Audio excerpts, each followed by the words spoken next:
elle est en place. C'est la poudre. Tiens, on a découpé une femme en morceaux rue de la bienséance à 2 pas du chat. Tiens, on a découpé une I am a feminist.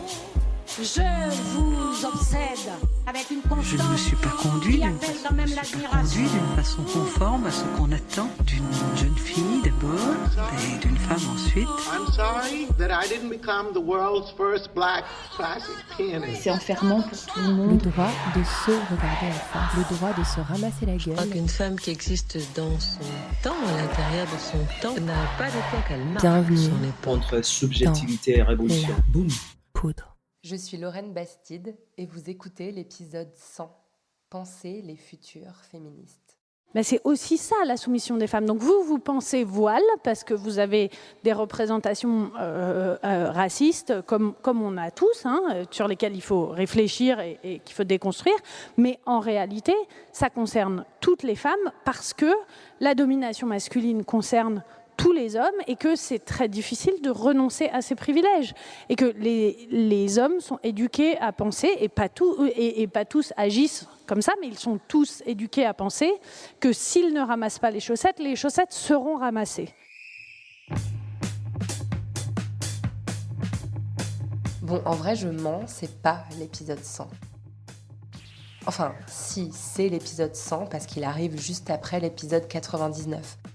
Mais c'est en fait le 139e épisode mis en ligne, parce que pendant les 4 premières saisons, on ne numérotait pas les tables rondes, on les appelait épisodes bonus. Enfin bref, c'est notre cuisine interne, ça vous regarde pas vraiment. Mais c'est intéressant parce que le fait que j'appelle cet épisode l'épisode 100, ça raconte aussi un peu ce qu'est la pensée féministe. Si. Ça raconte le fait que chaque savoir, chaque décompte, chaque nomination, chaque concept est fondamentalement situé. Chaque nom, chaque chiffre, chaque pensée est complexe et imbibée de l'identité de celle ou de celui qui en est l'auteur ou l'autrice. Pour résumer, d'un point de vue universaliste, cet épisode n'est pas l'épisode 100, mais de mon point de vue à moi, le seul qui compte du coup, puisque ce podcast est mon espace et un peu ma narration, ben si, en fait, c'est l'épisode 100. Je m'envole un peu là, je suis désolée. J'arrête pas de m'envoler comme ça depuis que je me penche sur la philosophie. C'est fabuleux, la philosophie. C'est presque aussi chouette que la sociologie. C'est pour cela que lorsque Charlotte Casiraghi m'a proposé d'animer une table ronde féministe aux rencontres philosophiques de Monaco, ben j'ai sauté de joie. J'ai réuni autour de la table 3 penseuses féministes avec l'idée qu'on allait tout ensemble réussir à penser des futures féministes, les futures féministes, et à décrire ce à quoi pourrait ressembler une société véritablement égalitaire, véritablement juste, véritablement libre. C'est le dernier épisode de la saison 5 de La Poudre, une saison qui a été riche en savoir, en complexité et en espoir, et que je vous remercie du fond du cœur d'avoir suivi. Pour continuer de suivre les aventures de La Poudre à la rentrée, je vous invite fort à suivre La Poudre sur les réseaux sociaux, notamment Instagram, où on vous tiendra au courant de la suite des événements, qui va peut-être vous surprendre. En attendant, place à la philosophie. Cet épisode est délicieusement long. Régalez-vous bien. Avec Sandra Logier, Manon Garcia et Éléonore Lépinard, on a parlé des résistances contre la pensée féministe. On a beaucoup plus parlé de tâches ménagères que prévu. On a parlé de sexe et de notre ras-le-bol de ne pas être écouté. Bref, on a beaucoup parlé des hommes.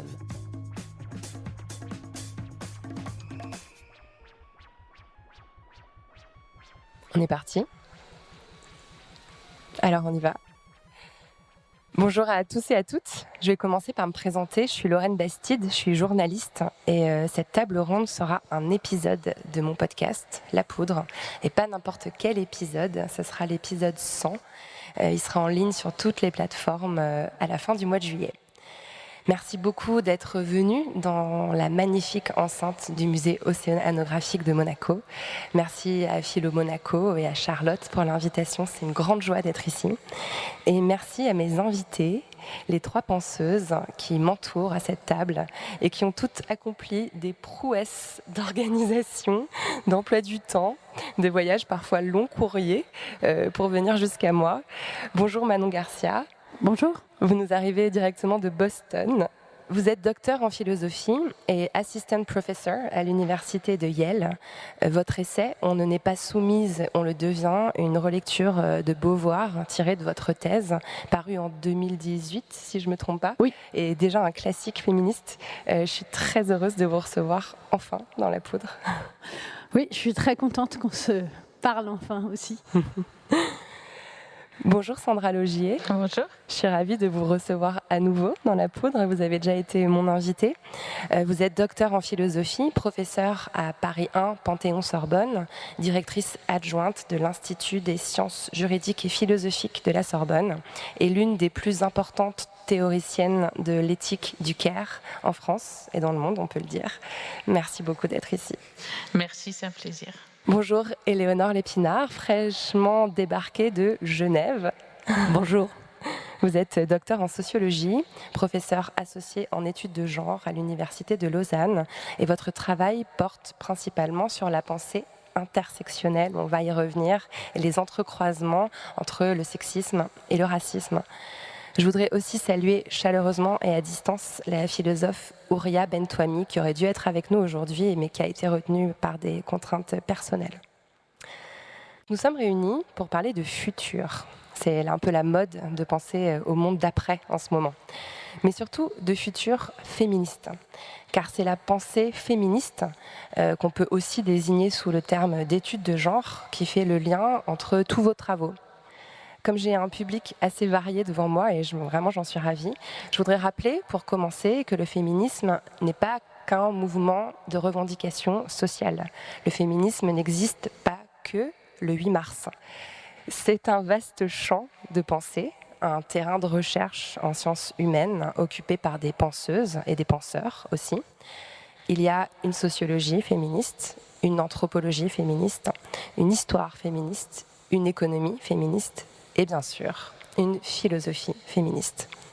On pourrait même dire que le féminisme contemporain prend vraiment racine dans la philosophie, puisqu'il ne cesse d'être une variation autour d'un texte écrit par la plus célèbre des philosophes françaises, Simone de Beauvoir, Le deuxième sexe, en 1949, et même une variation autour d'une phrase tirée de ce texte, « On ne naît pas femme, on le devient », qui pose les jalons d'une idée décisive, femme est un construit social et pas un destin biologique. Je parle sous le contrôle étroit de Manon, qui est une grande experte de Simone de Beauvoir. Vous me direz si je me suis trompée. Non, tout va très bien, tout va très bien. Alors, il y a une autre bonne nouvelle, c'est qu'hier, c'était les épreuves du bac de philo en France, et pour la première fois, il y avait 6 femmes philosophes au programme, alors que jusqu'ici, on n'en trouvait qu'une seule depuis des années, Hannah Arendt. Ça avance un peu. Donc je vais d'abord vous poser cette question à toutes les trois, en commençant peut-être par vous, Manon. Que peut la philosophie pour le féminisme ? Alors c'est intéressant que vous posiez la question comme ça, parce que moi je suis philosophe et féministe, mais ça a été plutôt, et je pense comme beaucoup d'entre nous, plutôt ce que peut le féminisme pour la philosophie. Mais c'est intéressant de se poser aussi la question inverse, parce que je pense que ce que peut la philosophie pour le féminisme, c'est lui donner des bases théoriques, et c'est ce que la philosophie a fait pour le féminisme, lui donner des bases théoriques importantes, et parce que ce que fait la philosophie féministe, à mon sens, c'est 2 choses différentes et également importantes. Une première qui est de décrire les inégalités entre les hommes et les femmes, donc une tâche descriptive, et ensuite de proposer des solutions, donc une tâche normative pour réduire ces inégalités ou y mettre fin. Et donc évidemment, c'est très important de fournir des outils au mouvement féministe pour comprendre quelles sont ces inégalités, mais aussi pour essayer de penser ce que vous vouliez penser, c'est-à-dire le féminisme de demain. Moi, j'ai dirigé, grâce à Sandra Logier, qui a été ma directrice de thèse et qui me soutient beaucoup, un volume, une anthologie de textes de philosophie féministe chez Vrin qui donne un peu une idée de la variété de ce que c'est que la philosophie féministe. Et la philosophie féministe, c'est évidemment, on se dit, c'est de la philosophie politique sur l'oppression, mais c'est pas du tout seulement ça. C'est une relecture de l'histoire de la philosophie pour réfléchir, par exemple, à quelle est l'importance des biais sexistes des philosophes dans leur pensée. Est-ce que le fait que Hegel ou Nietzsche puissent penser des choses très sexistes, ça a un effet sur la validité de leur système? C'est aussi apporter des nouveaux objets à la philosophie. Le care, c'en est un, la famille de manière générale, les femmes. Et en fait, ça, c'est quand même quelque chose auquel on ne pense pas beaucoup, mais quand Beauvoir écrit le deuxième sexe en 1949, elle est la première à vraiment proposer une analyse philosophique pour répondre à la question « qu'est-ce qu'une femme ?» Et c'est fou quand on y pense, parce que la question « qu'est-ce que ?»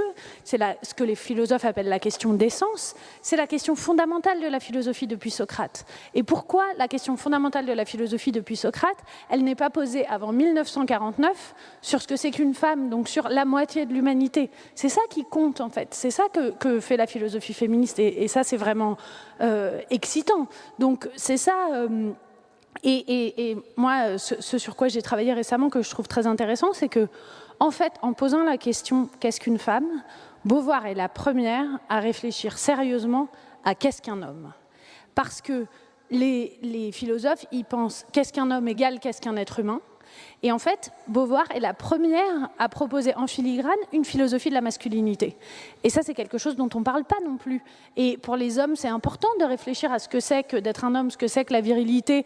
Et quand elle montre que la façon dont la virilité est construite est une source de souffrance pour les hommes, alors même que c'est le produit de leur pouvoir, il y a des champs entiers de libération qui sont possibles, et pas seulement pour les femmes.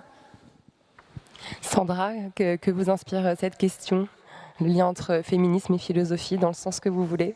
Bien sûr, c'est vrai que moi aussi j'aurais tendance à dire, mais à cause de mon itinéraire personnel, qu'est-ce que le féminisme fait pour la philosophie? Parce que le féminisme transforme vraiment la philosophie en attirant notre attention, et donc l'attention de tous les philosophes, sur un certain nombre de questions, d'inégalités et donc de difficultés qui n'apparaissent pas en fait auparavant. Et c'est d'ailleurs vraiment formidable qu'il y ait toute cette réflexion sur le féminisme ici, aux rencontres philosophiques de Monaco. Moi, je remercie Charlotte, parce que c'est vrai que c'est vraiment une façon à la fois d'attirer l'attention sur ces questions qui concernent les femmes, mais c'est aussi, en effet, donc là c'est le deuxième sens de la question, c'est aussi de montrer à quel point c'est important de lier la philosophie et le féminisme, et de montrer que la philosophie féministe apporte énormément à la fois au féminisme et à la philosophie. Et je crois que c'est vraiment une transformation du regard, et je crois que chacune qui travaillait sur l'éthique du care, par exemple, a eu cette expérience, c'est-à-dire que à partir du moment où on s'intéresse à ces personnes qui s'occupent de nous, eh bien, on voit toutes sortes de choses nouvelles, comme on l'a vu pendant tous ces derniers mois, avec le confinement. On en parlait tout à l'heure, c'était extrêmement intéressant dans la table ronde précédente, comment finalement on a découvert toutes ces personnes, ces femmes, mais des hommes aussi, qui s'occupaient de nous. Eh bien ça, c'est quelque chose qui m'a été révélé quand j'ai commencé à travailler sur le care, et pas seulement en philosophie, mais aussi avec des sociologues, avec Patricia Paperman, et d'ailleurs Éléonore aussi à l'époque, quand elle était étudiante, pas étudiante, docteur, voilà. En tout cas, je crois que c'est vraiment cette transformation de la pensée qui m'a vraiment toujours motivée, mais aussi, et ça j'y crois de plus en plus, peut-être plus maintenant, comment le fait que la philosophie vienne, alors je ne veux pas dire valider parce que ça donne une espèce de supériorité à la discipline, mais vienne porter en fait cette réflexion-là.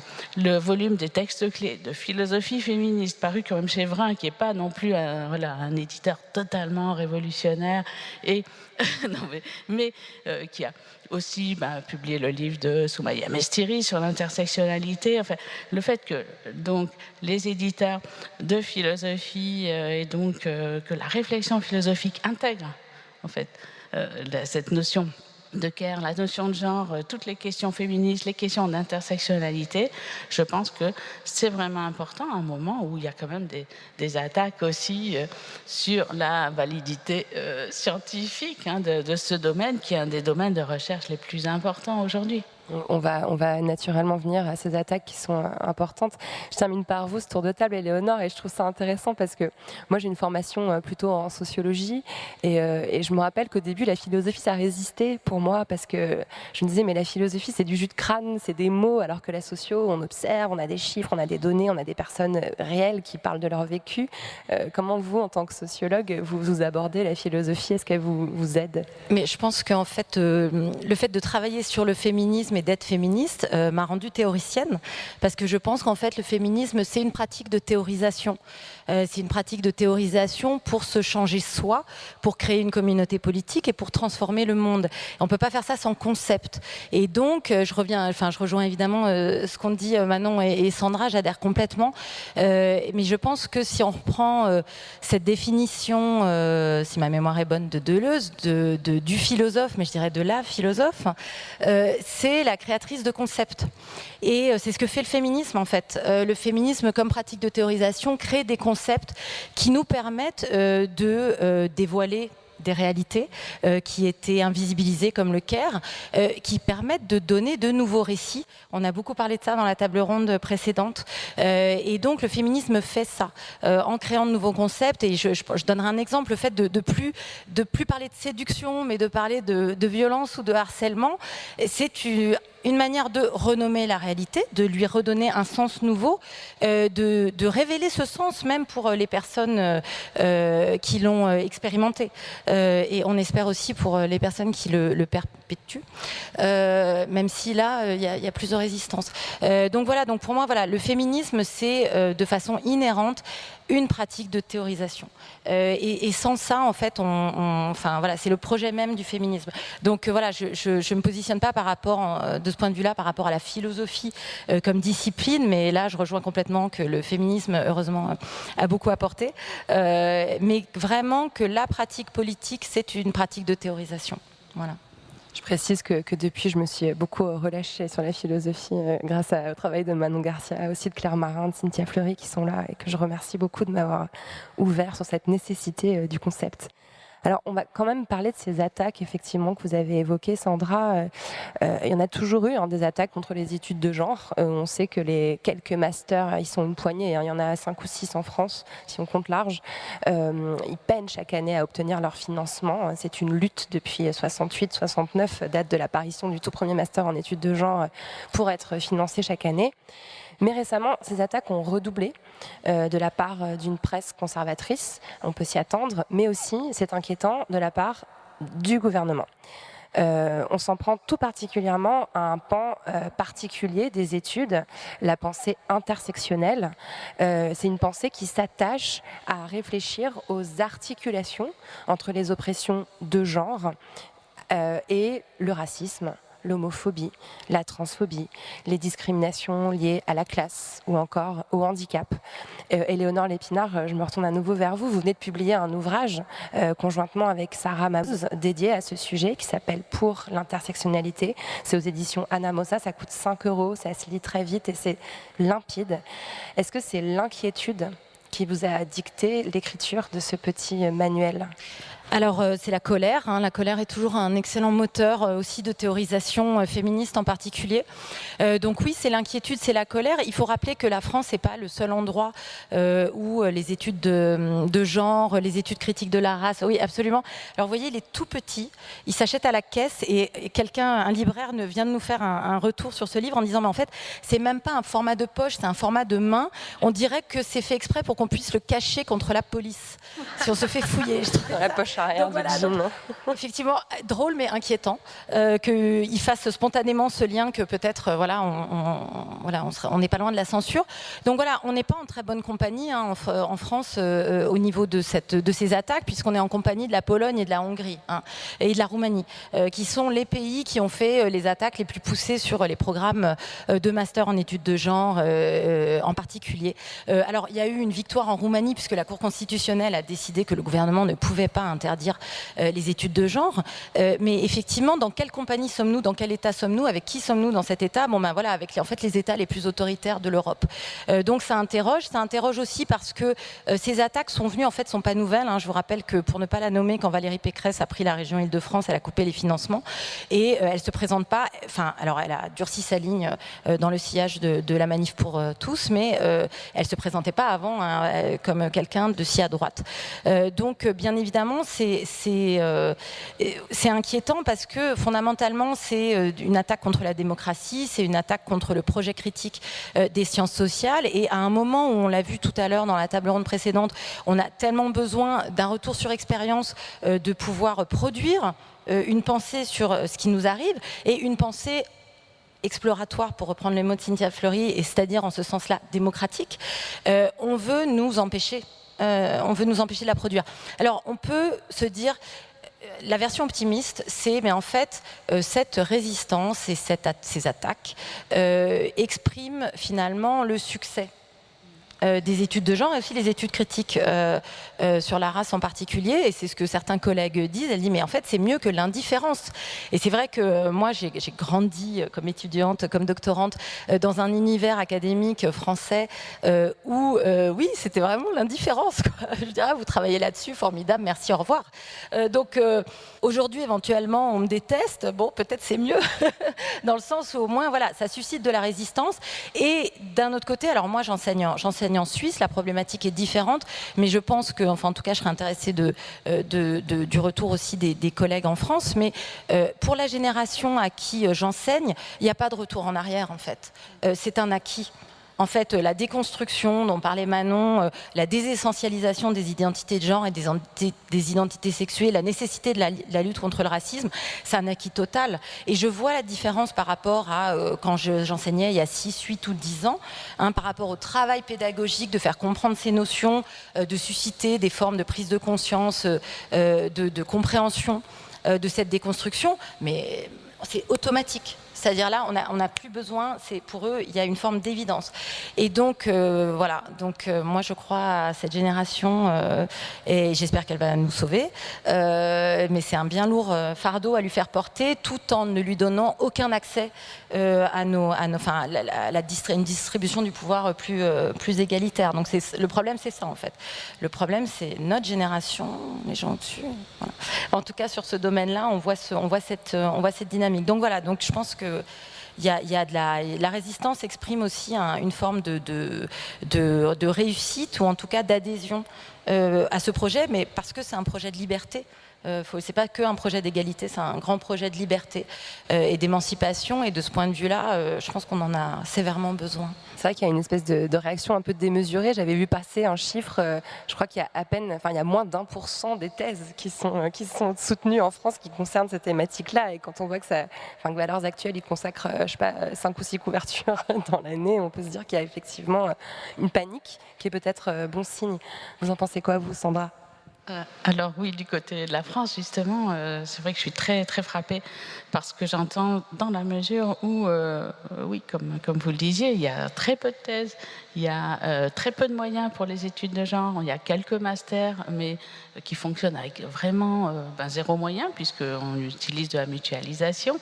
Il y a quelques postes, mais c'est extrêmement rare. Vous voyez, ne serait-ce là des personnes ultra brillantes en France qui ont travaillé sur ces sujets. Alors, vous avez une qui enseigne en Suisse et l'autre, pour l'instant, aux États-Unis. Donc, il y a aussi, de toute façon, très peu de femmes dans la profession philosophique. Hein. Chez les professeurs, on doit être 20%. Et par contre, il y a vraiment aussi très peu de développement d'enseignement féministe. Donc on est en fait à un niveau vraiment bas en France, et du coup, il y a des attaques comme si on était...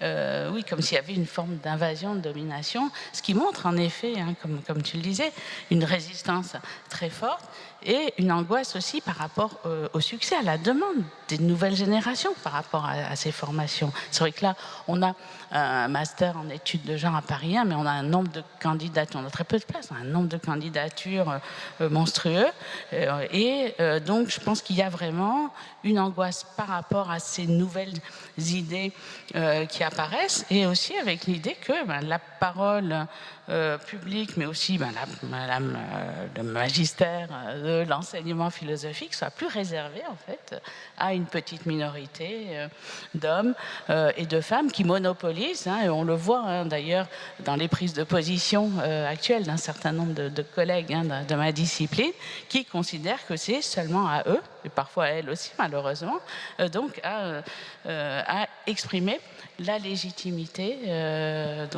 philosophique. Et donc je crois que là c'est vraiment un mouvement qu'on peut vraiment analyser en termes aussi de résistance à l'arrivée de nouvelles voies, de nouvelles perspectives qui pourraient évidemment intéresser fortement les nouvelles générations. En quelques mots, Manon, est-ce que vous constatez une différence entre les États-Unis et la France sur la façon dont ces questions sont perçues ? Alors pour moi, c'est en effet très intéressant parce que je suis vraiment entre deux mondes où les questions se posent de façon très différente, quoique proche. Mais ce qui me semble intéressant, je suis d'accord avec ce que Éléonore et Sandra viennent de dire, mais je pense qu'il faut commencer par historiciser ces questions-là, parce que quand on voit ce qui se passe quand Beauvoir publie Le Deuxième Sexe, il y a une campagne médiatique d'une violence inouïe contre elle. François Mauriac écrit à un des membres de la rédaction des Temps modernes en disant « Je connais désormais tout du vagin de votre patronne ». Il organise une campagne de presse du Figaro pour dire « On est en train de pervertir l'esprit des jeunes, etc. On va détruire la France ». Là, j'ai trouvé une citation géniale du Voyage au bout de la nuit, donc 1932, où il dit « Le puritanisme anglo-saxon est en train de triompher de la gaudriole des arrière-boutiques ». C'est 1932. Il nous dit on ne va plus pouvoir avoir des rapports sexuels tranquilles à cause de ces Américains qui nous importent le consentement. 1932. Si ça marchait si bien, on n'en serait pas là, en fait. Il n'y aurait plus de viols. Enfin, je veux dire, les chiffres des viols aujourd'hui nous montrent que c'est une panique morale fondée sur exactement rien. Ça fait 80 ans qu'on nous dit que les puritains vont nous empêcher de coucher ensemble et de passer des bons moments. Donc, c'est pas vrai, en fait. Donc, je pense que cette historicisation, elle permet de remettre les choses en perspective. Les années 70 aussi, c'est exactement le MLF, etc. Elles sont accusées exactement des mêmes choses dont nous sommes accusés aujourd'hui, sauf que en effet, l'intersectionnalité rajoute une couche où non seulement les hommes vont être privés de leurs privilèges d'hommes, mais les blancs vont être privés de leurs privilèges de blancs. Et en plus, il va falloir qu'on fasse un travail sur notre héritage colonial. Moi, je m'appelle Garcia, je suis petite fille de pied noir. Je vois ce que c'est de réfléchir à ce que c'est que notre héritage colonial. C'est compliqué, c'est pas facile pour moi en tant que femme blanche. Je vois que en fait, quand on commence à réfléchir à tous les privilèges qu'on a en tant que blanc, c'est plus facile d'être une victime que d'être un dominant. Et c'est très difficile d'abandonner ces privilèges et de renoncer à plein de choses qui nous semblaient acquises, etc. Mais ce qui me semble important, c'est aussi de voir qu'il y a tellement de joie à trouver dans l'abandon des privilèges, aussi dans les relations égalitaires et libres. C'est beaucoup plus joyeux d'avoir un rapport authentique aux autres. Donc ça me semble important. Après, ce que j'apprends par ma double position entre la France et les États-Unis, c'est que on voit en fait qu'en France, ce que Zemmour, etc., ils sont en train de faire, c'est qu'ils essaient d'importer les culture wars à l'américaine, de mouvements contre les études sur les femmes, sur les personnes racisées, etc., avec exactement les mêmes armes, mais aux États-Unis, ça date des années 1980, en fait. Donc, moi, je vis dans un monde où c'est partiellement et pas totalement réglé, même si ça continue, puisque là, on voit en ce moment aux États-Unis, le sujet de crispation, c'est ce qu'ils appellent la critical race theory, où donc il y a dans certains États, on interdit l'enseignement des questions raciales aux États-Unis, ce qui est quand même, vu le problème des questions raciales, particulièrement inquiétant. Mais moi, ce que je trouve important, c'est que on comprend aux États-Unis, ils ont montré qu'il fallait ne pas comprendre cette question en termes de cancel culture, donc de culture de l'annulation, mais en termes de culture de la responsabilité. La question de la cancel culture, c'est pas qu'on annule des gens et qu'on dit qu'ils peuvent plus parler, c'est qu'on dit les mots qu'on emploie ont un sens.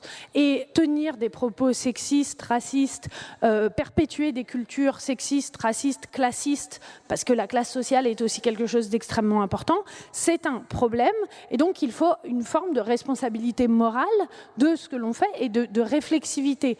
Bon, mais après, c'est sûr que le fait qu'on parle de ça en France aujourd'hui, moi, je pense quand même que c'est un signe de succès. Et je suis d'accord avec ce que dit Éléonore. Moi, j'ai fait ma thèse. J'ai une chance très bizarre, qui est que j'ai fait une thèse de philosophie féministe que j'ai soutenue 2 mois avant l'affaire Weinstein. Et donc, j'ai passé toute ma thèse avec des gens qui me disent oh, philosophie féministe, mais ça n'intéresse personne. Et ah oui, Beauvoir, mais elle n'est pas philosophe, ça n'intéresse personne, etc. Et puis bon, je me suis retrouvée à avoir fait une thèse sur la soumission et le consentement. Et l'avoir fini 2 mois avant Weinstein. Donc je vois bien que ce qui n'intéressait personne pendant les 8 années de ma thèse, tout d'un coup intéresse tout le monde. Et donc je suis beaucoup plus cible d'attaque, mais aussi parce qu'il y a beaucoup plus de gens qui m'écoutent. Voilà. La question s'est retrouvée sous les feux des projecteurs et c'est effectivement voilà, pour le meilleur et pour le pire. Et d'ailleurs, un signe qui va nous permettre aussi d'entrer dans le vif du sujet, cette idée de penser une société du futur, un monde d'après qui soit véritablement féministe. Un des très bons signes, c'est que par exemple, Sandra Logier, vous êtes consultée parfois par des candidats à des élections présidentielles. Ça a été votre cas en 2017, vous étiez dans une équipe de campagne. Donc vous avez véritablement contribué à l'élaboration d'un programme politique qui était destiné à être appliqué en France. Alors c'est une question très vaste, peut-être que vous pouvez choisir 1 ou 2 exemples. À quoi ressemblerait une société féministe pensée avec les outils de l'éthique du care? Comment ça se traduirait, par exemple, dans le système de santé, dans le système familial? Qu'est-ce qui se passerait dans ce monde-là? Merci, pas merci de m'avoir rappelé la campagne de 2017 parce que malgré tout, ça s'est pas non plus soldé s'il y a 6% seulement des Français qui seront d'accord avec les idées féministes. Et c'est vrai que c'était c'était un candidat qui en effet défendait un programme entre autres extrêmement centré sur des questions d'égalité, d'égalité des sexes. Avec par exemple, il y avait l'idée de refuser ou mettre en question l'appartenance à l'Union européenne, aux pays qui interdisaient l'avortement, par exemple. C'était dans notre programme. Il y avait, bien sûr, une attention très grande aux professions de care, avec l'idée, et je crois que ça, c'est essentiel, et on l'a vu encore plus massivement depuis. De toute façon, depuis, on a bien vu que tout ce programme de Benoît Hamon était quand même excellent. Mais bon, je ne me présente pas, dommage. Mais en tout cas, je crois que vraiment, on a vu à quel point la revalorisation matérielle, donc des professions de care, donc les professions de soins, bon, bien sûr, dans les hôpitaux, on l'a vu, puisque c'est des professions qui sont absolument dévalorisées, insuffisamment reconnues, et on l'a dit tout à l'heure, ces professions qui en plus étaient extrêmement exposées, menacées, c'est-à-dire dont la vie ne comptait pas autant que celle de beaucoup d'autres personnes. Donc je crois qu'on a vraiment là cette corrélation entre la rémunération des personnes et le poids qu'on donne à leur existence, qui est apparu de façon massive, avec une dimension d'intersectionnalité aussi, puisque c'est des personnes aussi très souvent immigrées ou racisées. Donc cette idée qu'il y a cette urgence-là, qui est une revalorisation salariale, ce qui est assez complexe pour toutes sortes de raisons, puisque ces personnes sont rémunérées par des instances très très différentes, donc c'est pas, mais au moins une revalorisation du SMIC déjà, puisque c'est quand même ce dont relèvent ces personnes, la prise en compte par exemple des déplacements. Du temps de déplacement des personnes, par exemple, donc des auxiliaires de vie. En fait, c'est vraiment des points extrêmement minimes, mais qui sont très importants. C'est vraiment dans le détail que se nichent ces inégalités. Et donc, c'est sûr que s'il y a vraiment une société où on prend au sérieux, où on prend en compte vraiment ces personnes, où on considère qu'elles sont importantes, c'est vrai qu'on les appelait essentielles, ce qui est drôle puisque ça voulait dire qu'elle n'était pas en fait. Hein.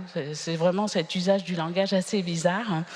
Donc, où on va appeler essentiel des personnes qui ne comptent pas. Et donc, il y a eu un début, bien sûr, de revalorisation, mais très restreint, et uniquement pour les personnels médicaux, alors que le care, hein, comme ça a été rappelé tout à l'heure, ben c'est effectivement, c'est les livreurs, c'est les caissières, c'est toutes les personnes qui rendent la vie possible, hein, donc la vie des personnes comme nous possible. Et donc, cette reconnaissance-là, c'est vraiment un point politique fondamental, puisque c'est aussi reconnaître qu'on est dans le déni de ce qui nous permet de vivre, en fait. Donc, arriver à surmonter ça.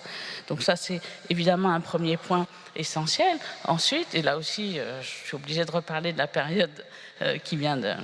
évidemment, hein, qui vient de se dérouler. Bien sûr, il y a cette question des violences envers les femmes qui a été exacerbée, hein, on l'a oublié, les violences immédiates, hein, bien sûr, les viols, mais aussi les inégalités de situation à domicile. Hein, le fait que ce sont les femmes qui se sont occupées du travail scolaire des enfants, qui apparemment, heureusement, je suis contente de plus avoir l'âge de m'occuper de ça, parce que ça a été un vrai cauchemar pour les jeunes générations, qui se sont bien sûr occupés du travail domestique. Enfin, il n'y a pas du tout eu de prise en charge supplémentaire par les hommes. Hein. Donc là, il y a vraiment la nécessité de travailler aussi collectivement à une meilleure égalité à domicile, que ce soit le partage des tâches ménagères. Et ça, c'est vraiment aussi quelque chose... c'est quelque chose que l'État peut contraindre, ça? Comment? Un congé paternité, par exemple? Alors, il y a le congé paternité, mais regardez toutes les super pubs qu'il y a en ce moment du gouvernement pour dire aux gens, je sais pas, de mettre leur masque, etc. Pourquoi il n'y aurait pas de temps en temps une campagne pour dire aux hommes de faire leur boulot à la maison? Je suis désolée, il y a des moyens vraiment évidents. En réalité, parce qu'il y a beaucoup de moyens qui sont mis dans la communication publique en ce moment. Pourquoi ces moyens-là ne sont pas mis, en fait, pour l'égalité du travail domestique? Je pense que c'est un point, c'est pas du tout anecdotique, c'est très important et il faut y mettre des moyens. Et bien sûr, il y a le congé paternité, mais je crois qu'il faut aussi avoir de l'imagination pour d'autres mesures. Il y a des gens qui sont loin du congé paternité qui peuvent être quand même surtout qu'il n'est pas obligatoire, il n'est pas pris. Donc en son état actuel, ça ne fonctionne pas. Et juste un troisième point, même si je voulais donner que 2 idées, il y a évidemment l'espace public. Hein, donc on a vu, puisqu'on parle de penser le monde d'après, qui a pensé le monde d'après? Que des hommes. Hein. Alors des tribunes signées par que des hommes, et c'est très rare, en fait, que les femmes se soient exprimées. Donc il y a aussi l'application, peut-être, il y a 2 règles sur la visibilité dans les médias, l'occupation de l'espace public par les femmes. Ouais. Des chiffres, hein, c'était à peu près 25% avant le confinement, la présence des femmes dans les médias, ce qui n'est pas assez. Et pendant l'année 2020, c'est tombé à 18%. Parce que quand il y a une crise, on se tourne vers l'autorité patriarcale qui nous rassure. Et pour notre domaine, les publications de femmes chercheuses ont chuté vertigineusement. Hein. Il y a 30% de publications de femmes en moins dans les revues, etc. Alors que celles des hommes, vous l'avez vu, ont explosé. Hein. C'est-à-dire que il y a eu beaucoup plus de publications aussi. Mais non, mais je voulais encore vous donner la parole, Sandra, pour approfondir sur cette idée de monde d'après féministe. Il y a aussi une articulation très forte avec la pensée écologique. Et ça peut paraître certainement un peu flou à certains et certaines. C'est quelque chose qui ne va pas de soi, mais il y a tout un pan de la pensée féministe qu'on appelle l'écoféminisme et qui relie l'oppression de la nature, l'exploitation de la nature à celle des femmes. Alors, on pourrait faire une table ronde de 3h30 à ce sujet, mais est-ce qu'en quelques mots, vous pourriez nous dire, Sandra, comment ça pourrait se traduire, une pensée écoféministe appliquée aux politiques publiques? Ça peut être vraiment vite dit dans la mesure où, je parlais tout à l'heure du déni, où nous sommes en fait de ce qui nous permet de vivre. Et c'est la même chose pour les femmes, c'est la même chose pour l'environnement et pour les ressources. Hein. C'est-à-dire que le monde du Nord, occidental, utilise de façon quand même absolument infinie les ressources des pays du Sud.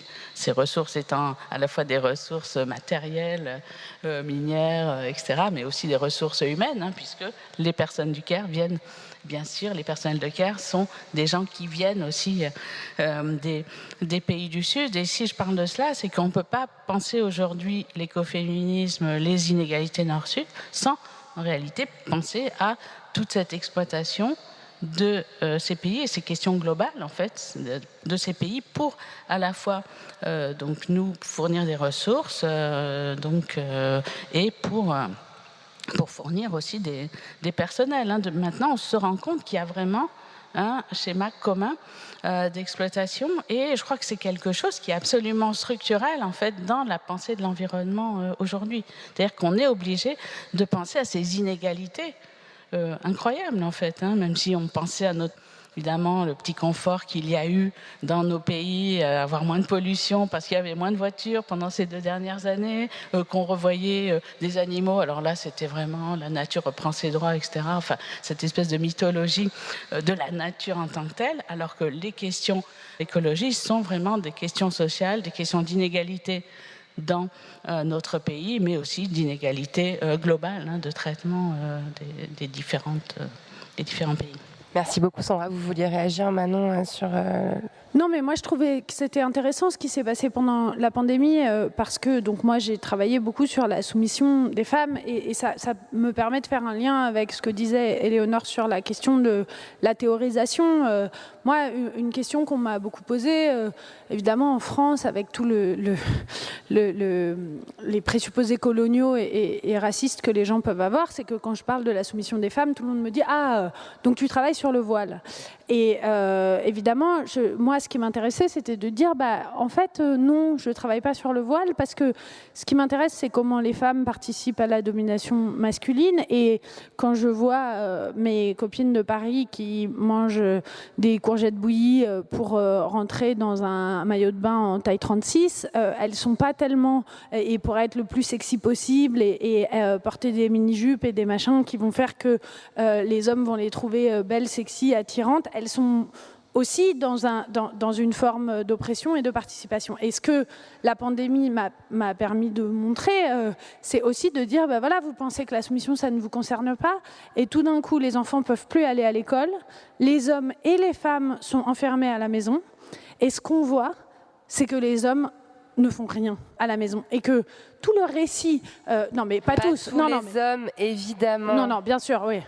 Pardon, oui, Non, mais il faut toujours précise. Pas tous les hommes quand on dit les hommes. Pas du tout tous les hommes. Ce que je veux dire, c'est que statistiquement, on nous dit tout le temps, c'est parce que les hommes travaillent beaucoup, ont beaucoup d'obligations, etc., qu'ils ne peuvent pas participer aux tâches ménagères.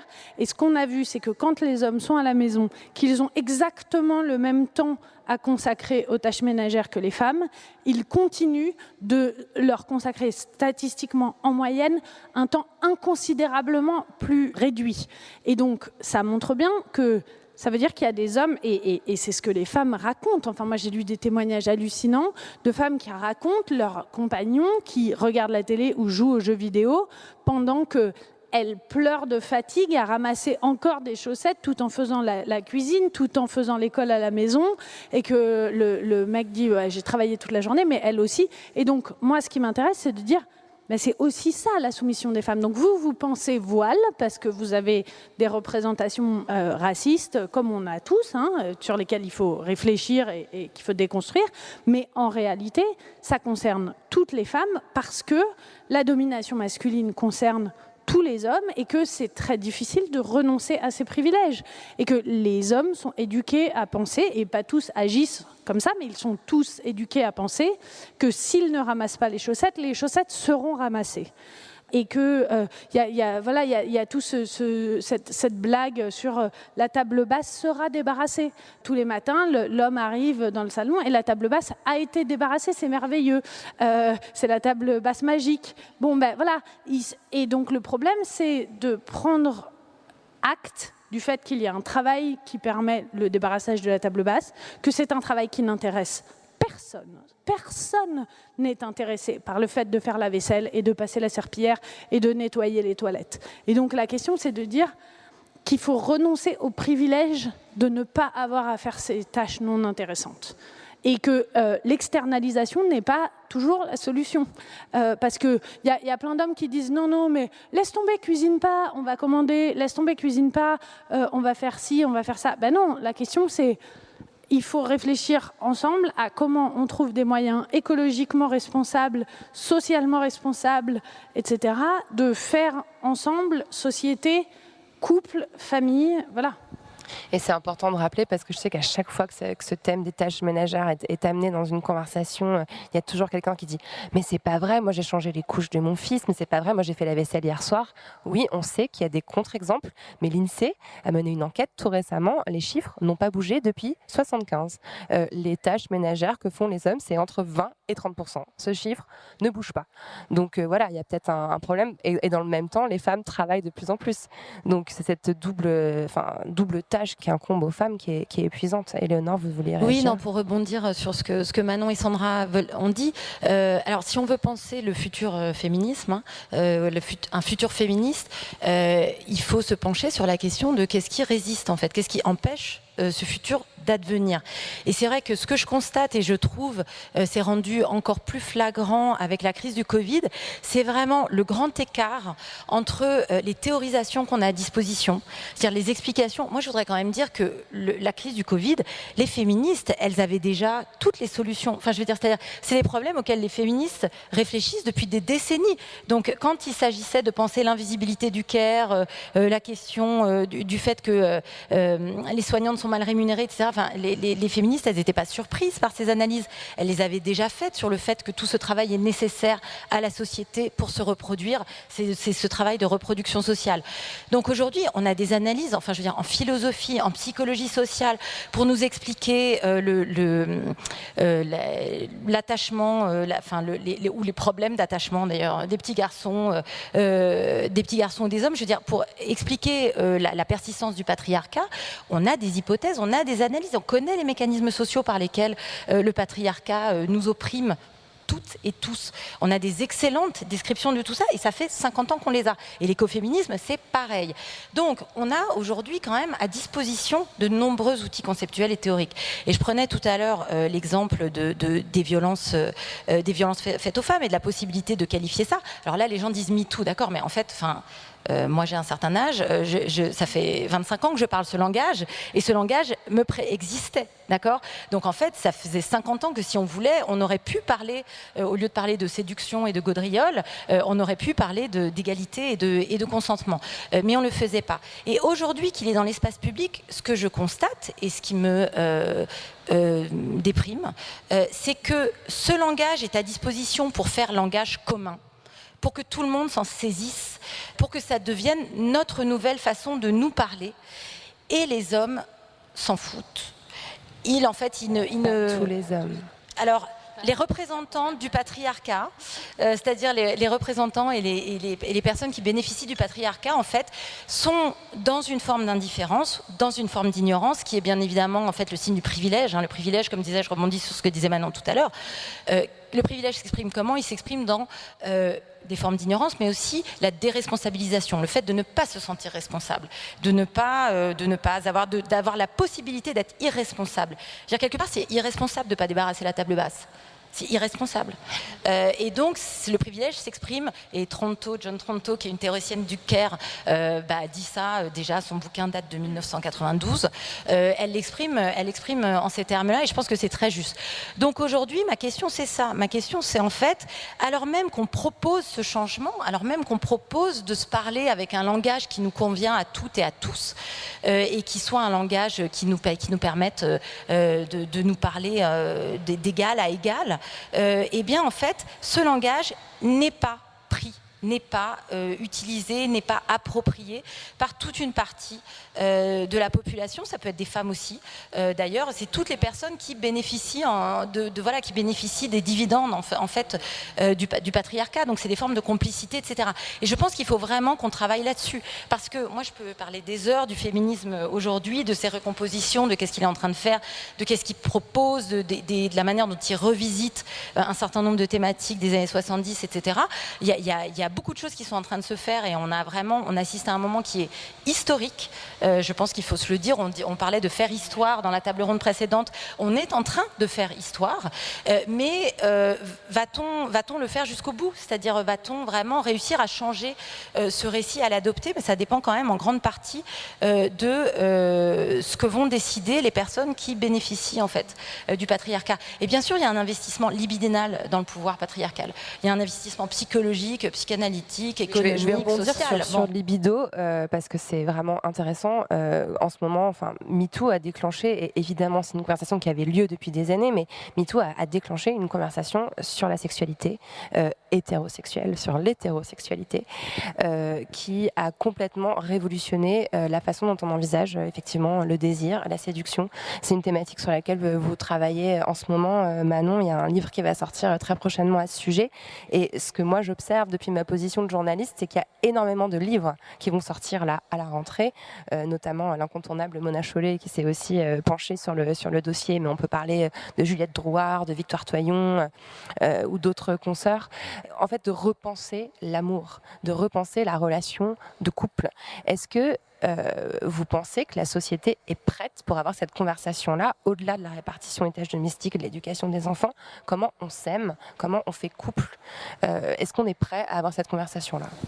Non, mais c'est ça, c'est pour ça que je suis d'accord avec Éléonore. C'est très bien que Mona Chollet, j'aime beaucoup ce qu'elle fait, écrive un livre là-dessus, et j'adore ce que fait Victoire, et j'adore ce que vous faites, mais ça fait 50 ans que les femmes féministes, elles écrivent là-dessus. Je veux dire, réinventer l'amour hétérosexuel, penser l'hétérosexualité obligatoire. Est-ce qu'on peut aimer les hommes en étant féministe? C'est pas MeToo qui a fait advenir cette question-là. Oui, mais c'est des questions qui ont été aussi tellement invisibilisées pendant des années que aujourd'hui elles impactent de façon différente. Voilà, ce qui est important pour moi, c'est de dire, parce que moi, en fait, mon travail sur le consentement sexuel, ça fait 10 ans que je travaille là-dessus, donc c'est bien antérieur à MeToo. Après, c'est sûr que ce que MeToo me permet, c'est que mes livres soient lus. Mais le problème, c'est que moi, je vois bien, là, je viens donc d'écrire un gros livre sur le consentement sexuel. Mon problème, c'est quel titre choisir. Là, ça fait 1 mois qu'on discute avec mon éditrice. Quel titre choisir pour espérer que peut-être des hommes le lisent? Parce qu'en fait, le problème, c'est que les hommes... C'est une super bonne question, mais ça. oui. Mais c'est que moi, on n'est pas soumise à la limite. Les hommes l'ont très peu lu. Moi, je reçois des emails de profs de philo qui me disent « Je voulais juste vous dire, ma femme a lu votre livre, elle a trouvé ça super. » Pour eux, c'est une évidence que mon livre ne les concerne pas. Bon, tant pis. Il y a des hommes comme Robert Maduri ici qui l'ont lu, qui sont rentrés en conversation avec le livre, mais il y a beaucoup d'hommes qui se sont dit « Ah non, c'est un truc de nana, ça ne me concerne pas. » Et donc, moi, j'ai réfléchi, on s'est dit on ne va pas mettre consentement dans le titre du livre, parce que si on met consentement, la plupart des hommes... Les hommes, en fait, que ça n'intéresse pas. Et c'est eux avec qui il faut parler. Moi, ce qui m'intéresse, c'est de parler avec les hommes que ça n'intéresse pas. C'est ça le paradoxe. Parce que les hommes que ça intéresse déjà, le travail est déjà fait. Les choses sont disponibles pour eux. Et donc, la question, c'est comment intéresser les hommes que ça n'intéresse pas. Alors, évidemment, le truc, c'est qu'il faudrait leur dire, c'est du super sexe. On va faire vraiment, ça va être super. Vous allez voir, ça va... Mais de fait, je le pense. Et donc, la question, c'est comment convaincre les hommes qu'ils passeront des meilleurs moments s'ils s'intéressent au féminisme. Et en même temps, moi, comme féministe, ça me met en colère de me dire il faut que je convainque des gros machos que la raison pour laquelle ils devraient s'intéresser aux femmes, c'est pour augmenter leur propre plaisir. Parce qu'évidemment, ça me met dans une position paradoxale. Moi, ce que je veux aussi, c'est qu'ils s'intéressent aux femmes comme êtres humains, parce que je pense que c'est ça. Donc mon livre, finalement, va s'appeler « La conversation des sexes », parce que je pense que c'est ça la question, c'est de dire le problème, c'est pourquoi dans les rapports hétérosexuels en particulier, on considère qu'on n'est pas tenu d'avoir des relations morales avec les gens avec qui on couche. Et que, y a, surtout avec Tinder, etc., il y a cette idée de dire ah non, mais comme les hommes sont éduqués à penser que les femmes vont les piéger pour avoir une relation sentimentale, on leur dit il faut surtout que tu sois pas sympa. Et donc moi j'entends des mecs qui disent ah ben non mais si tu parles avec elle et si tu es gentil, elle va croire que c'est pour plus qu'une nuit. Du coup, il faut vraiment faire aucun signe de respect. Or, le seul moyen d'avoir un rapport sexuel épanouissant et joyeux, c'est que ce soit une conversation, qu'on s'intéresse au désir et au plaisir de l'autre, et qu'on s'intéresse au consentement des femmes, mais aussi au consentement des hommes. Parce que c'est pas vrai que les hommes, ils ont tout le temps envie, et que tout ce qui peut les intéresser, c'est vraiment du cul, etc. C'est pas vrai, c'est des êtres humains. Enfin, on a des rapports les uns avec les autres. Et donc, moi, c'est ça qui m'intéresse, c'est comment faire pour ramener cette question du respect, de l'affection, de la correction les uns avec les autres. J'ai fait une intervention sur le consentement sexuel récemment et la seule question, ça a été est-ce que ça veut dire qu'on peut pas avoir de coup d'un soir moral? Mais moi, je pense que c'est tout à fait possible d'avoir un coup d'un soir moral. C'est possible, moi, je pense. Enfin, c'est aussi tout à l'heure, vous posiez la question de pourquoi il y a si peu de paroles. Il y a aussi tellement de tabous qui pèsent sur le corps des femmes, sur aussi ce qui nous fait jouir, ce qui nous fait du bien. Moi, là, je viens de lire un livre, je voudrais le mentionner parce que pour moi, le futur féministe, c'est aussi ça. Ça s'appelle Fontaine avec un S. C'est une chercheuse allemande qui a enquêté sur l'éjaculation vulvaire. Le nombre de tabous et d'inconnus qu'il y a autour du fait que les femmes et toute personne pourvue d'une vulve peuvent éjaculer, n'importe quelle femme. Enfin, j'espère qu'il y a des gens dans la salle dont le cerveau explose parce que c'est vraiment l'idée. Pourquoi on ne sait pas? Pourquoi on ne l'apprend pas? Pourquoi dans les manuels scolaires, on ne montre pas le clitoris? Enfin, il y a aussi toutes ces... Enfin, il y a quand même des siècles d'invisibilisation aussi à venir pallier par des connaissances et des savoirs, quoi.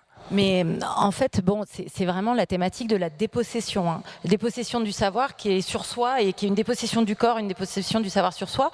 Et moi, ça me fait penser justement que ça rejoint beaucoup de réflexions issues du black féminisme. Par exemple, je pense à Audre Lorde et la manière dont elle lit la question érotique et la question de la prise, de l'empowerment aussi collective. Et en fait, j'étais justement en train de lire de l'écoféminisme, donc Starhawk.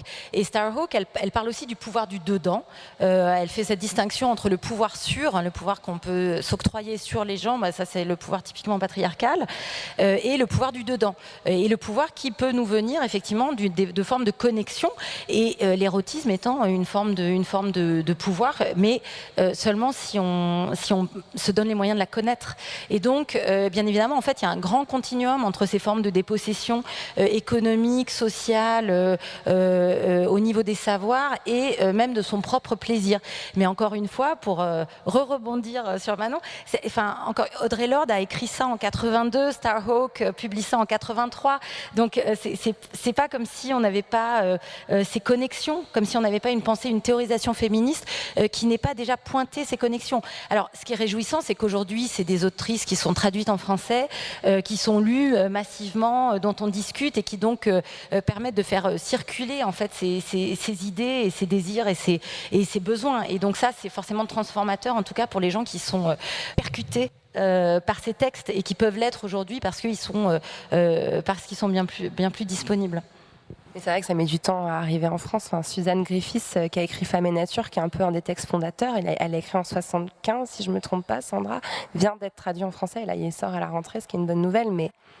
Et d'ailleurs, je voulais revenir vers vous, Sandra, parce qu'il y a aussi dans la pensée écoféministe, dans la pensée du Caire, cette idée de la situation du savoir. Et peut-être que ce futur féministe peut être pensé à partir de l'idée qu'on pourrait arrêter de hiérarchiser en fait les vécus, les perceptions du monde et les savoirs. Je crois que c'est vraiment le cœur de la question. C'est pour ça qu'on parle beaucoup aussi d'épistémologie du point de vue aussi dans le champ féministe, mais aussi bien sûr avec les questions d'intersectionnalité. Et c'est vraiment l'idée qu'il faut en fait vraiment rompre avec des hiérarchies épistémologiques et considérer que, en effet, tout le monde a son mot à dire dans la constitution du savoir. Et c'est vraiment quelque chose qui est très important dans les débats actuels aussi, puisque les résistances, les attaques, etc., qu'est-ce que c'est? C'est simplement le fait de refuser que le point de vue des femmes, le point de vue des personnes racisées ou même des pauvres en réalité, soit pris en compte dans la vision du monde, de la société ou de la philosophie. Et donc l'irruption de ces personnes, c'est ça qui change réellement nos conceptions du monde et la connaissance en tant que telle. Et le fait aussi que, par exemple, si on revient, puisque c'est quand même notre thème aujourd'hui aussi, à la période qui s'est passé avec si il y avait eu peut-être plus de contributions des femmes, mais bon, également des femmes racisées, des personnels du bas de l'échelle, en fait, de care et de soins, dans les décisions publiques, par exemple, dans les décisions politiques, je pense qu'on aurait eu de bien meilleures décisions politiques. Donc, en réalité, c'est vraiment les compétences des citoyens en général, des femmes en particulier, qui doivent être prises en compte, et non pas parce que c'est sympa, mais parce que ça donne de la meilleure science. Je prends vraiment le point de vue, un point de vue épistémologique, et je crois que c'est important parce que, de fait, on va souvent dire en ce moment que les savoirs féministes, les savoirs intersectionnels sont des savoirs militants pour dire que c'est vraiment du coup biaisé, pas intéressant, etc.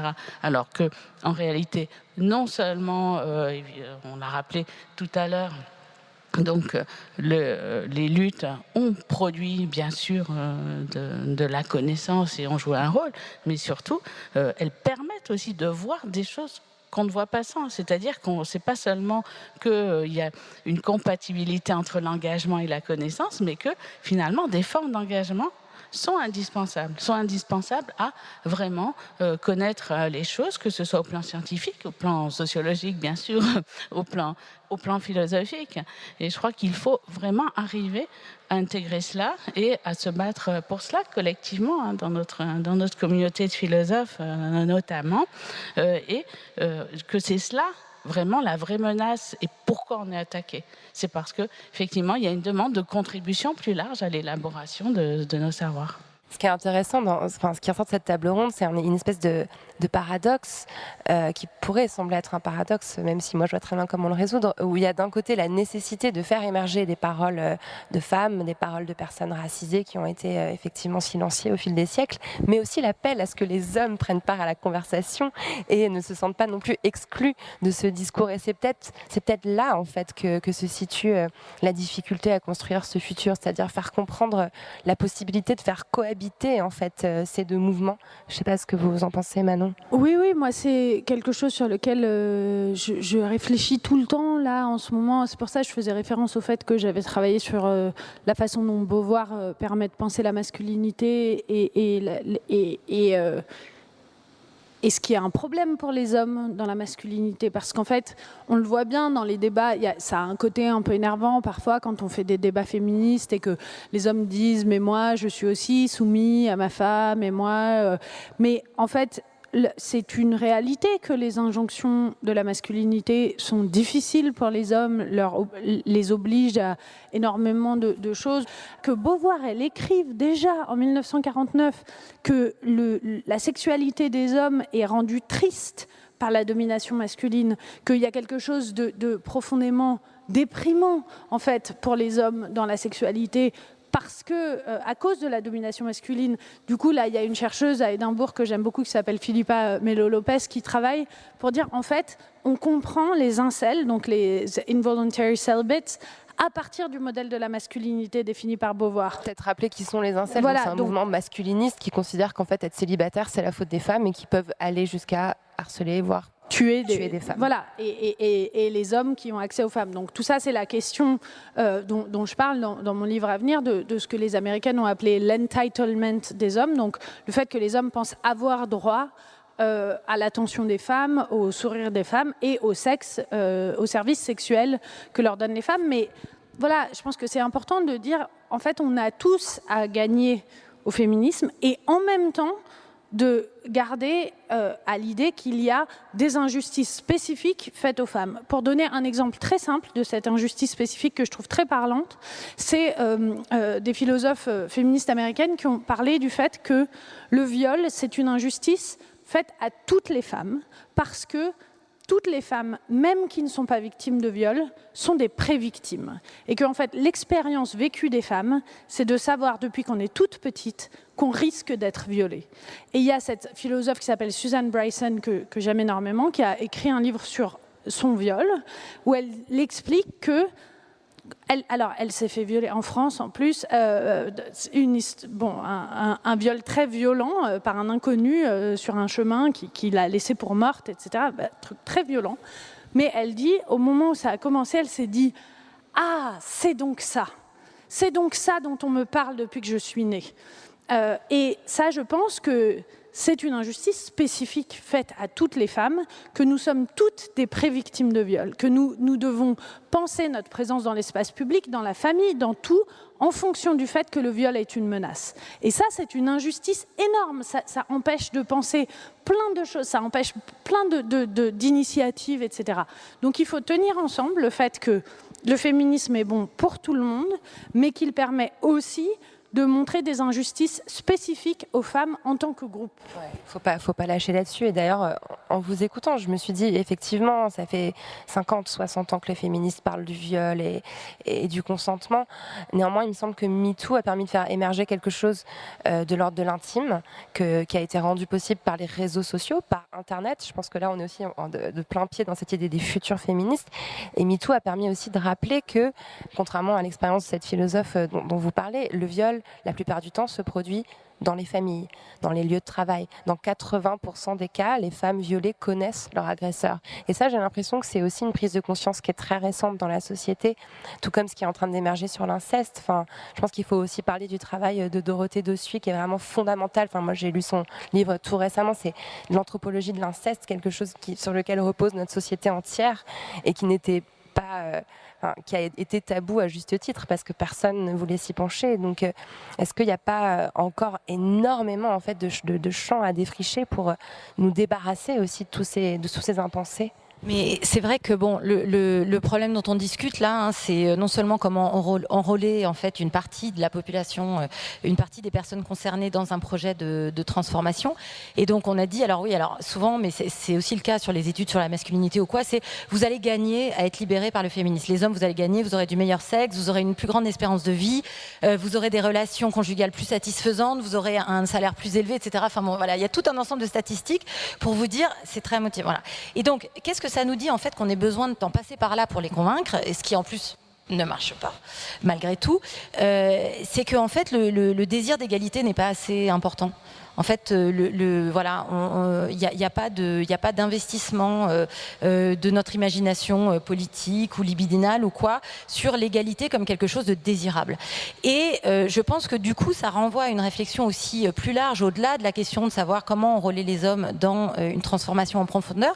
C'est que en fait, le patriarcat, ça ne concerne pas que les relations hétérosexuelles ou les relations entre les hommes et les femmes. En fait, c'est le modèle de structuration du pouvoir, que ce soit le pouvoir politique, le pouvoir économique ou le pouvoir social dans notre société.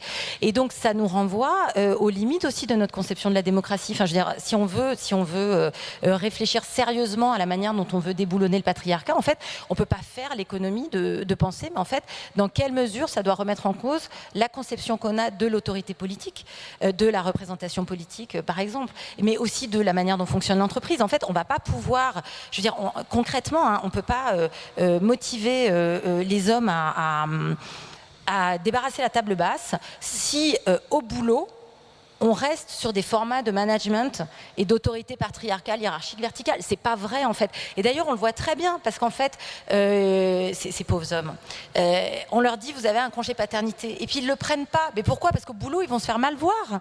Donc en fait si on démantèle pas cette structure là aussi, on n'arrive à rien. Et bien évidemment elle est extrêmement ajustée, en tout cas complètement imbriquée aussi avec les structures racistes. Donc oui, le programme est le programme est vaste, mais voilà, prenons un petit peu, soyons réflexifs sur, parce que surtout en France, l'égalité, on se gausse, enfin vraiment, enfin non, on se gausse pas, mais on se remplit de l'égalité, on se gave de l'égalité comme étant vraiment notre vertu. C'est écrit au fronton de tous les bâtiments notre publics. Vertu démocratique, soi-disant le principe à partir duquel on fait énormément de demandes de justice sociale, mais désirons-nous vraiment en fait l'égalité ?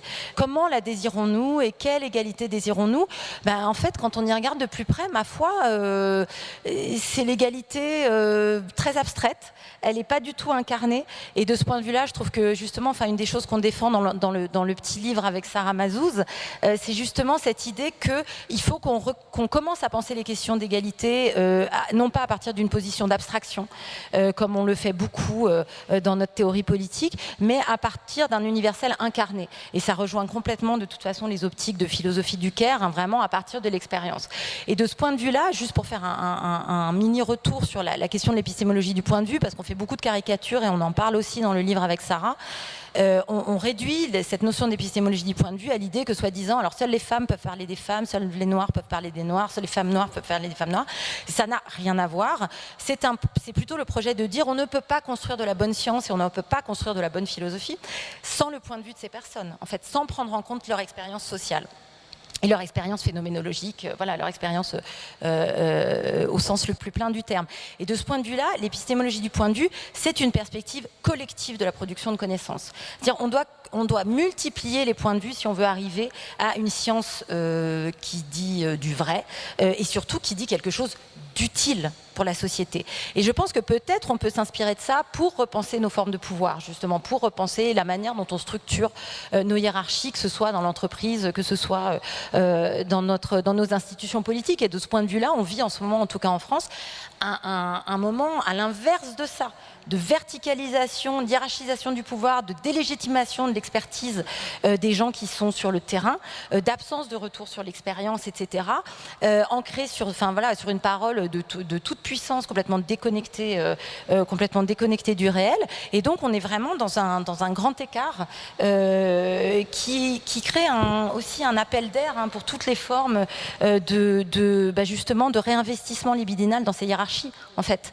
Donc ça n'a rien d'étonnant, en fait, le moment politique qu'on vit et les attaques sur les études de genre et le réinvestissement dans des postures de défense, en fait, de la blanchité, du machisme, de la misogynie, contre les réfugiés. Enfin voilà, là on a tout ça se tient de ce point de vue-là. Je voudrais faire une référence à une chercheuse dont vous parlez dans cet ouvrage qui s'appelle Sandra Harding. J'appelle vraiment tout le monde à aller lire ce texte qui est assez court. Qu'est-ce la forte objectivité, et qui questionne en fait l'idée d'une objectivité neutre, quoi.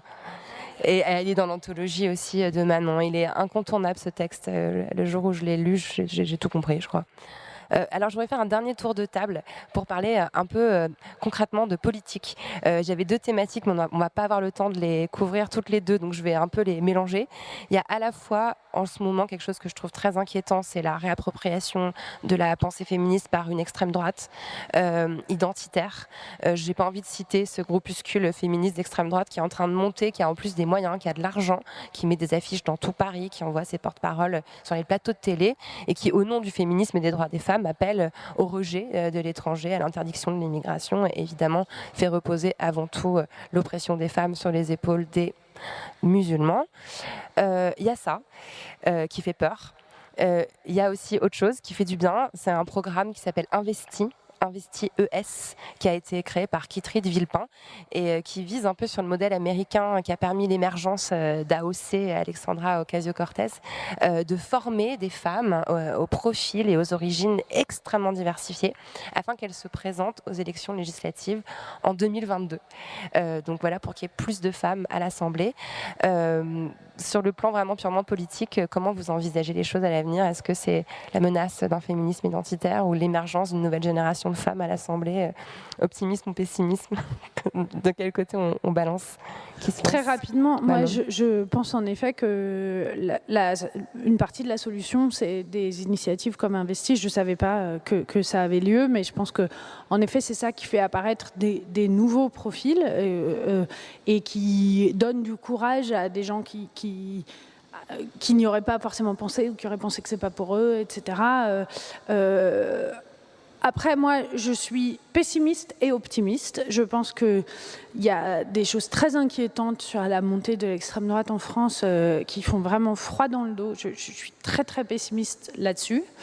Mais je suis quand même très optimiste sur le discours féministe et quand même sur le discours intersectionnel, parce que je pense que ça n'intéressait personne et que ça intéresse de plus en plus de monde et que on ne pourra pas revenir en arrière. Il n'y a pas moyen, en fait. J'avais vu comme ça un film où il y avait un homme qui disait « mais nous, on est Français, en fait, et on ne va pas repartir puisqu'on est chez nous, on est la 4e génération, etc. Et donc, il va falloir faire société avec nous. » Et c'est ça, et donc, on ne pourra pas revenir en arrière sur cette question-là. Et donc ça, c'est une forme d'optimisme parce que, voilà, si on entrevoit la libération et l'émancipation, eh ben, on ne peut pas revenir en arrière. Donc ça, c'est quand même joyeux. Sandra ?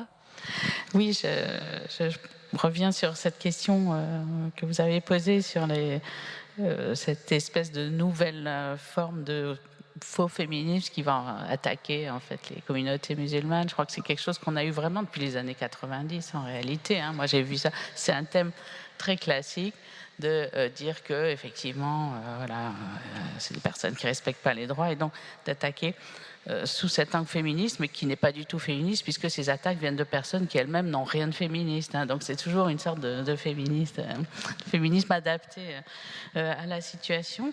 Cela dit, c'est vrai que je voulais aborder un point, puisqu'on parle beaucoup des hommes, mais c'est vrai qu'on a énormément de femmes, malgré tout, qui vont en effet se ranger du côté des pires hommes machos dans ces combats-là. On a ça en ce moment, je pense que c'est quand même le plus décevant. Du côté du Caire en particulier, on sait très bien que aussi la réussite de beaucoup de femmes, y compris des femmes qui disent qu'elles ne veulent pas être féministes et qu'il ne faut surtout pas favoriser les femmes, leur réussite est vraiment basée sur l'exploitation de femmes à leur service. Et donc il y a un déni de cela qui est vraiment pour moi lié à cette forme de complicité. Alors je ne veux pas prendre trop de temps, mais bon, vous savez qu'un de mes autres dada, c'est les séries télévisées. Et si on voit une série comme The Handmaid's Tale, La Servante écarlate, c'est vraiment extrêmement pédagogique là-dessus, quand on voit que le patriarcat, cette structure-là, et pourquoi c'est très difficile de s'en débarrasser, parce qu'effectivement, c'est une structure où il y a des femmes qui, effectivement, vont vraiment consolider cette structure patriarcale. Et je crois qu'on voit bien qu'il ne suffit pas, en fait, qu'il y ait beaucoup de femmes dans les structures de pouvoir. Bien sûr, c'est important de faire élire des femmes, mais bon, il y a eu beaucoup plus de femmes qui ont été élues à la dernière Assemblée. Et elles ont voté les pires mesures, ne serait-ce les débats complètement concernants, je ne vais pas en reparler, mais sur les handicapés. L'allocation pour le conjoint handicapé, effectivement, ça a été, c'était hier soir, un article dans Le Monde ce matin, lunaire. Et c'est concernant. Ce que je veux dire, c'est que c'est pas qu'il faut plus de femmes, c'est qu'il faut plus de femmes féministes au pouvoir. Excellente conclusion, merci Sandra. Oui, on en arrive souvent à cette conclusion qu'il faut plus de femmes féministes, plus de féministes tout court, quel que soit leur sexe. Oui, bon, je rejoins sur l'histoire des femmes politiques. Moi, j'avais travaillé pour ma thèse sur la parité en politique, donc avec la grande question de les femmes changeront-elles tout, parce que c'était quand même l'argument de vente. Je veux dire, l'argument pour faire passer cette réforme, c'était quand même que, soi-disant, les femmes seraient meilleures en politique. Je pense qu'on a vu que la situation ne s'est pas améliorée. Donc, effectivement, tant qu'on n'a pas changé les structures du pouvoir, et en particulier les institutions de la Ve République, qui sont quand même problématiques à maints égards, il ne faut pas non plus espérer que ces femmes vont rester. C'est probable qu'elles vont faire un mandat, qu'elles vont repartir, etc. Et qu'en tout cas, elles auront pas de... le Parlement n'a malheureusement pas beaucoup de pouvoir à l'heure actuelle. Maintenant, sur ce qu'on appelle donc le fémonationalisme, ou en tout cas cette manière d'utiliser le discours de l'égalité des sexes, en fait, pour stigmatiser des populations immigrées comme étant archaïques, alors loin dans le temps ou dans l'espace, nous, on aurait adhéré à l'égalité. Et aussi, d'ailleurs, on serait gay-friendly, mais les musulmans en particulier seraient donc, eux, pas assez éclairés. Ils n'auraient pas suivi le cours de la marche de l'histoire que nous avons embrassé, bon, seulement en fait il y a 5 ans, mais voilà, de toute éternité, nous sommes en faveur de l'égalité des sexes, c'est bien connu. Donc 1945 en France, le droit de vote, c'est quand même pas très loin. Donc ce fémonationalisme, comme le disait, je rejoins Sandra, c'est pas nouveau en fait. Et je pense que 2004, pour moi, la loi d'interdiction du port du voile à l'école, cette réinvention, distorsion de la laïcité, je pense que c'est là où en fait et c'est là où je suis pas tout à fait d'accord avec Sandra, parce qu'en fait bien sûr c'est un discours de droite, c'est un discours d'extrême droite, mais en fait c'est aussi relayé par des féministes, et c'est à ce moment-là, en 2004, je pense que en France en tout cas, les féministes ont fait alors comment le qualifier? Est-ce que c'est une erreur politique? Est-ce que c'est une erreur de bonne foi? Ou est-ce que c'est un aveuglement lié à leur position de privilège racial? Et bon, moi, dans un livre que j'ai publié l'année dernière en anglais qui s'appelle Feminist Trouble, je prends le concept de blanchité féministe pour en fait essayer de qualifier cette posture féministe qui s'approprie le féminisme, qui dit nous savons quelle est la bonne émancipation pour les femmes, y compris pour les femmes musulmanes. Nous considérons que le port du voile ne fait pas partie des signes corrects, des signes acceptables. C'est finalement pas le féminisme respectable, ni d'ailleurs la féminité respectable que nous voulons. Et donc nous considérons que nous sommes du côté de l'État quand il fait cette interdiction. Et là, pour moi, il y a un point de bascule. Il y a un point de bascule, il y a un manque d'analyse féministe, il y a un manque de théorisation, et il y a bien évidemment un aveuglement à la position de privilège racial des féministes qui énoncent ce discours. Mais voilà, on est en 2021, maintenant on a des concepts comme l'intersectionnalité, bon, qui existait déjà en 2004, hein, on est d'accord, mais voilà.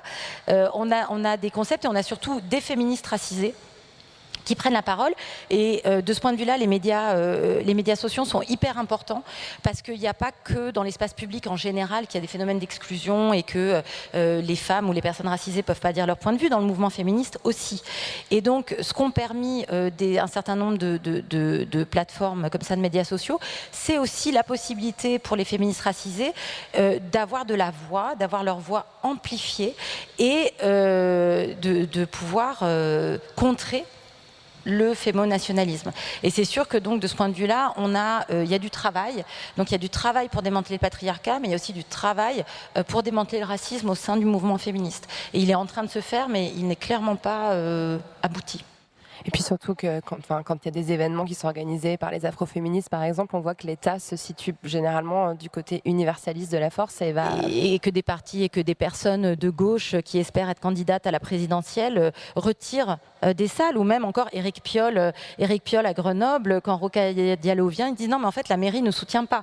Mais en fait Rokhaya Diallo c'est une penseuse absolument cruciale, très féministe, donc quoi, les écologistes ne soutiennent pas le féminisme en fait. C'est important aussi de préciser que dans chacun de ces mécanismes, entre-temps, il y a l'extrême droite qui intervient sur les réseaux sociaux et qui fait pression sur la mairie de Paris, sur la mairie de Grenoble, et qui finalement cède. C'est ce qui arrive aussi vachement oui, mais souvent enfin, dans les ces médias, institutions ont le pouvoir de résister à cette pression. Voilà, elles ont la responsabilité, on en revient. Hein. Ce qu'a fait Éric Piolle ou ce que fait Hidalgo, c'est un abandon moral et politique. Et c'est de l'irresponsabilité, c'est-à-dire elle est en position de pouvoir, ou il est en position de pouvoir, et ils choisissent de ne pas soutenir quelque chose qui pourtant moralement et politiquement se situe du côté du débat démocratique, de l'inclusion, de la réflexion sur l'antiracisme, sur le féminisme, qui sont a priori des valeurs que ces partis-là défendent. Donc là, on a typiquement cet exemple d'irresponsabilité qui est le propre des personnes en position de pouvoir. Merci pour ce point, Éléonore. On arrive au bout de la rencontre. Il y avait un livre que je voulais absolument mentionner, ça s'appelle La joie militante de Carla Bergman et Nick Montgomery. Il est vraiment bien celui-là, et justement il parle aussi beaucoup de ces divisions qui existent au sein des milieux militants et de cette pureté militante qui est à la fois nécessaire et dangereuse. Et voilà, il y a cette phrase que je trouvais bien collée à l'esprit de la rencontre. L'optimisme et le pessimisme offrent un sentiment de confort en échange de l'ouverture d'esprit et de la capacité à demeurer dans la complexité. Ils peuvent assécher notre capacité à nous sentir concernés, à essayer et à lutter pour que les choses soient autrement, sans savoir ce qu'il adviendra. Je trouvais ça beau pour penser les futures féministes. Je vais clôturer la rencontre en vous posant la question rituelle de la poudre. Manon Garcia, ça évoque quoi pour vous, la poudre ? Alors moi, je suis une vraie femme, ça m'évoque la poudre, le maquillage, ça m'évoque le poudrier. Non, mais je dis ça justement avec ironie, c'est que à chaque fois que je vous entends poser cette question, je suis consternée par le fait que je devrais penser que les bombes ou je sais pas quoi, et que en fait, je pense au poudrier de ma grand-mère qui me faisait quand ma grand-mère est morte quand j'avais 6 ans, l'odeur de son poudrier pour moi c'était elle. Et donc, c'est à ça que me fait penser la poudre. C'est OK. Est-ce que ça vous inspire, Éléonore ? Faire parler la poudre, oui, non, ça m'évoque l'explosion, mais la poudre, ça m'évoque aussi la poudreuse, ça m'évoque la neige et ça m'évoque les traces dans la poudre où personne n'a osé aller et où pourtant, finalement, quelqu'un s'est aventuré. Et voilà, et la pensée, c'est ça aussi. Et donc, voilà, ouais, c'est pas mal. Je suis fan de cette réponse. Bravo, Éléonore. Elle n'a jamais été faite en 5 ans d'émission. Ça m'est venu comme ça, mais j'habite Genève, je suis pas loin des montagnes, donc il faut comprendre que je suis un peu aidée par le contexte géographique dans lequel j'habite. Sandra, vous l'avez déjà eu, mais à nouveau. Je l'ai eu, mais je persiste. Pour moi, c'est vrai que bien sûr, il y a l'idée du poudrier, du maquillage, une image féminine, mais pour moi, c'est vraiment l'idée, en effet, de l'explosion. Et pour moi, vraiment, le féminisme en philosophie, bah oui, blâme, c'est une explosion. Il y a vraiment, c'est vraiment un très grand changement. Mais quand on parle du poudrier, bien sûr, il y a cette image de maquillage, mais il y a aussi la poudre, quelque chose qui se répand de façon invisible. Et c'est ça, en fait, le féminisme, c'est à la fois l'explosion et puis à la fois quelque chose qui peut aller partout de façon discrète et invisible. Et on espère ça aussi. Merci infiniment à toutes les trois. Merci beaucoup. Merci.